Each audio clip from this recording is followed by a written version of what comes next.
اور 16 روز بعد جعفر ایکسپریس 280 مسافروں کو لے کر کوئٹہ کی جانب رواں ہے۔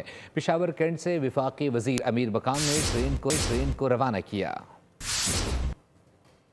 دہشت گردی کا شکار ہونے والی جعفر ایکسپریس 16 روز بعد ایک نئے اسم کے ساتھ پھر منزلوں کی طرف رواں ہیں۔ پشاور کینٹ اسٹیشن سے امیر مقام اور ریلوے حکام نے ٹرین کو رخصت کیا۔ جعفر ایکسپریس پشاور سے پنجاب پہنچے گی اور سندھ کے بعد بلوچستان میں داخل ہوگی۔ روانگی کے موقع پر وفاقی وزیر انجینئر امیر مقام نے کہا جو بلوچستان کی ترقی روکنا چاہتے ہیں انہیں مایوسی ہوئی۔ وزیر اعظم اور آرمی چیف ملک کی سلامتی کے لیے برسم ہیں۔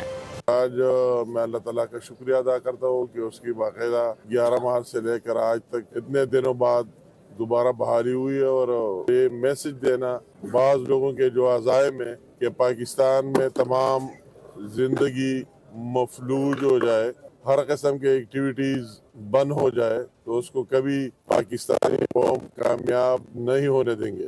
11 مارچ کو جعفر ایکسپریس پر درہ بولان کے مقام پر BLA کے دہشت گردوں نے حملہ کیا تھا اور سارے دہشت گرد آپریشن کے دوران مارے گئے تھے۔